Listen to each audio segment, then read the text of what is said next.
In the quiet heart of suburban Toronto, there lived a man named Kenneth Parks. He was a young husband, a father, and an employee at a local electric company. But beneath this surface of normalcy, a storm was quietly brewing. It was not a storm of anger or malice, nor one born from resentment. Instead, it was a storm made of sleepless nights, hidden stress, financial ruin, and a body that betrayed him in the most chilling way imaginable. Kenneth had always struggled with sleep. His wife often said he would twitch, shift, and mumble in the night, sometimes walking in his dreams.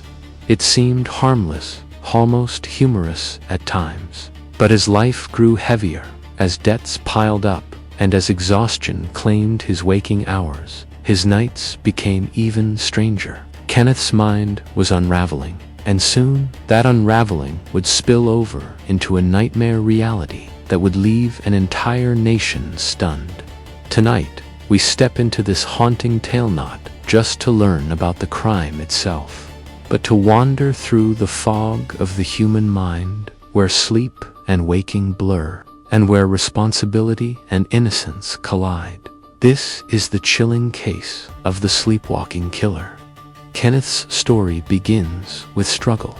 By the mid-1980s, he was drowning in debt.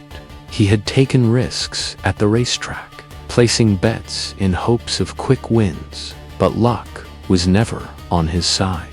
Gambling had hollowed his savings, and he often found himself desperate to fix what he had broken. His young marriage was strained, though his wife remained supportive, hoping he could turn things around. Kenneth adored his daughter, and those who knew him said he was gentle, even tender. Still, stress clung to him like a shadow. By the spring of 1987, Kenneth had reached a breaking point. He was unemployed, restless, and weighed down by guilt. The one bright spot in his life was his in-laws Barbara Ann Woods and her husband, Dennis. They had always treated him with kindness. He especially admired Barbara, his mother-in-law, who welcomed him warmly, despite his flaws. To Kenneth, she was a figure of comfort and acceptance. But it was this bond that would soon be shattered in a way too bizarre for anyone to have imagined. On the night of May 23, 1987, Kenneth sat at home with his wife. He had been restless, his mind buzzing with anxiety. Around midnight, he finally drifted into a troubled sleep. What happened next would forever change criminal history. According to the account pieced together later, Kenneth rose from his bed in the middle of the night, but he was not awake, at least, not in the way we understand wakefulness. His eyes may have been open, but his mind was still trapped in sleep. Without conscious awareness, he dressed, took his car keys, and left the house. He drove across town a full 14 miles to his in-laws' home. His body operated as though on autopilot, guided by some unseen force of the subconscious. When he arrived, Kenneth entered the house. Inside, Barbara was startled awake by his sudden appearance. In those next few moments, horror unfolded. Kenneth attacked Barbara with a knife, stabbing her multiple times. She cried out, her voice filling the quiet night, until she fell silent. Dennis, her husband, was also injured, but managed to survive. The scene was brutal, yet what made it truly chilling was the possibility that Kenneth was not fully there, not truly conscious of his actions. After the attack, Kenneth did something extraordinary. He got back into his car and drove himself to the police station. He walked inside, covered in blood, and confessed. His words were haunting. "I think I killed someone. My hands." He looked down at them in disbelief, as though the blood was not his doing, as though he himself was merely a witness to the nightmare. The trial that followed became one of the most controversial in Canadian history. How could a man drive 14 miles, navigate streets, enter a home, and commit such a violent act all while asleep? The prosecution argued it was impossible. They claimed Kenneth had acted deliberately, that his financial stress and broken pride had driven him to lash out. Murder, they said, required intention, and intention could not exist in sleep. The defense, however, painted a different picture. They brought in sleep experts who testified about parasomnia disorders, where people perform complex actions while asleep. There were documented cases of people cooking meals, cleaning houses, even driving cars, while in a sleepwalking state. Kenneth's history of sleepwalking, combined with the stress he had been under, made such a scenario believable. But the most powerful evidence came not from science, but from the sense of motive or lack thereof. Barbara had been Kenneth's closest supporter. She had defended him when others criticized his gambling. She had cared for him and his wife. Why would Kenneth choose to murder the very person who showed him the most kindness?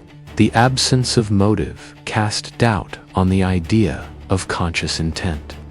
The courtroom listened as doctors described the strange twilight state between sleep and waking.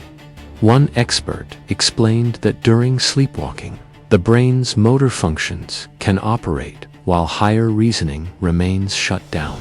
In other words, Kenneth could move, drive, and even fight, but he was not fully there.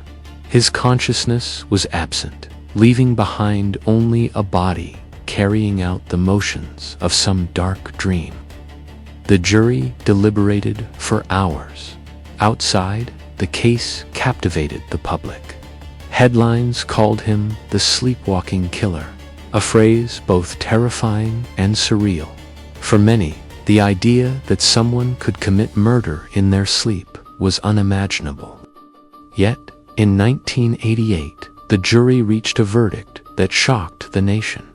Kenneth Parks was found not guilty, acquitted on the grounds of non-insane automatism. In the eyes of the law, he had not been in control of his actions, and therefore could not be held criminally responsible. The verdict sparked outrage and debate. Some asked, how can a man who killed be set free? Others saw it as proof of the strange complexities of the human mind. The case was appealed and even reached the Supreme Court of Canada, but the ruling stood. Kenneth remained free. In the years that followed, Kenneth tried to rebuild his life. He remained under public scrutiny, and questions never stopped. Was he truly asleep? Or had the sleepwalking defense simply been the perfect excuse for a man who wanted to escape guilt? Sleep specialists continued to study his case, citing it as one of the most extraordinary examples of violence during parasomnia. For scientists, it was a puzzle. For the public, it was a nightmare made real. As the years passed, the story of Kenneth Parks became a warning, a reminder that the human brain holds secrets we still do not fully understand. How can the same mind that loves, nurtures, and cares also strike with deadly force in the dark of night? How thin is the line between who we are awake and who we become in sleep? For Kenneth, that line was blurred forever. For Barbara's family, the pain never faded. A mother lost, a wound left open, a question never answered. Was it truly sleep or something far more sinister? And yet, perhaps the moral lies not in the verdict, but in the fragility of control. We like to believe we master our actions, that we choose our paths with certainty. But Kenneth's case whispers another truth, that sometimes, even in the safety of our own beds, the mind can betray us. So tonight, as you close your eyes and drift toward sleep, remember this story. Remember that the line between dreaming and waking is thinner than we think. And remember Barbara, whose kindness was repaid not by choice, but by a shadow in the night. This was the chilling case of the Sleepwalking Killer. Moral of the story: the case of Kenneth Parks teaches us that the human mind is both powerful and fragile. It reminds us to take mental health and stress seriously, to never underestimate the impact of exhaustion, and to approach even the strangest human behaviors with both caution and compassion.